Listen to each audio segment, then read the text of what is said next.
Assalamualaikum warahmatullahi wabarakatuh. Kenalkan, nama saya Audila Septiandi.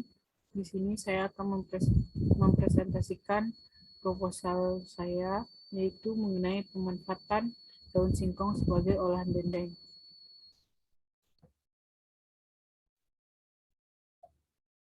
Latar belakang permasalahan. Ketela pohon atau ubi kayu atau nama latinnya Manihot esculenta merupakan perdu tanaman tropika dan subtropika dari suku Euphorbiaceae. Umbinya dikenal luas sebagai makan pokok, penghasil karbohidrat, dan daunnya sebagai sayuran. Tanaman singkong merupakan sejenis umbi-umbian yang banyak diolah menjadi produk-produk yang mempunyai nilai ekonomi. Bagian tanaman singkong yang umumnya digunakan sebagai bahan makanan adalah umbi dan daun-daun muda atau pucuknya. Daun singkong biasanya diolah menjadi berbagai jenis olahan pangan, mengingat rasanya yang enak serta kaya akan kandungan gizinya. Selanjutnya itu pengertian daun singkong. Daun singkong merupakan daun yang berasal dari tanaman singkong atau ketela pohon. Daun singkong berbentuk lancip dan bertangkai kemerahan. Tanaman singkong banyak tumbuh di daerah tropis seperti Indonesia, sehingga daunnya dimanfaatkan untuk bahan pangan. Komposisi gizi pada daun singkong.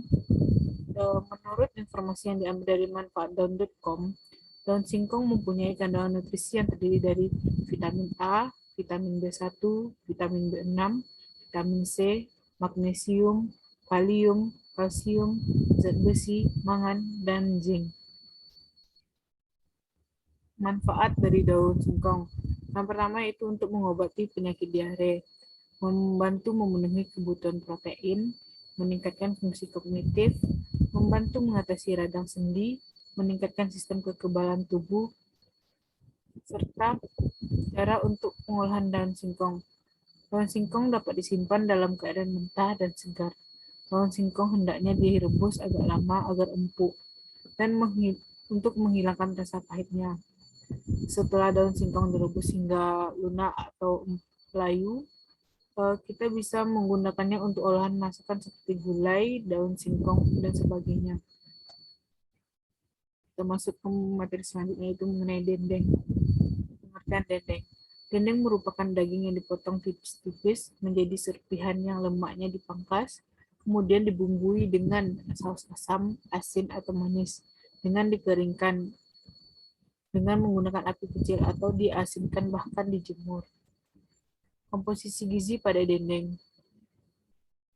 Dendeng daging sapi mengandung energi sebesar 433 kilokalori, protein sebanyak 55 gram, karbohidrat sebanyak 0 gram, lemak sebanyak 9 gram, kalsium sebanyak 300 mg, fosfor sebanyak 370 mg, dan zat besi sebesar 5 mg. Selain itu, di dalam dendeng daging sapi juga terkandung vitamin A sebanyak 0 IU, vitamin B1 0,1 mg, serta vitamin C 0 mg.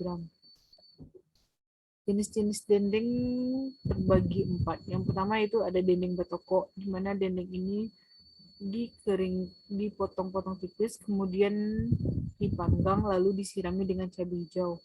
Kedua yaitu dendeng balado, yang mana dendeng ini dibuat dengan cara diiris-iris tipis, kemudian dijemur hingga kering, lalu disirami oleh cabai merah. Dendeng lambok merupakan dendeng yang terbuat dari daging yang diiris tipis, kemudian digoreng, kemudian ditokok juga, kemudian disiram dengan cabai merah. Dendeng beraci itu berupa dendeng yang diberi racikan bumbu. Metode penelitian. Bahan utama yang digunakan dalam penelitian ini adalah daun singkong, telur, tepung tapioka, tepung terigu, minyak goreng, ketumbar, bawang putih, garam, dan bumbu-bumbu lainnya. Serta peralatan yang digunakan antara lain berupa blender, pisau, talenan, peralatan memasak lainnya. Karakteristik dari dinding daun singkong sama halnya seperti dinding biasanya, yaitu memiliki warna coklat kehitaman serta ketebalan dendeng bisa diatur sesuai irisannya. Semakin tipis irisan dendeng, maka semakin renyah hasil yang didapatkan. Proses pengolahan, perebusan, dan pengukusan memberikan pengaruh yang nyata di mana pengukusan akan menghasilkan protein lebih tinggi dari perebusan. Proses pemasakan akan mempengaruhi kadar protein dendeng. Sekian materi pemaparan materi proposal saya. Saya ucapkan terima kasih.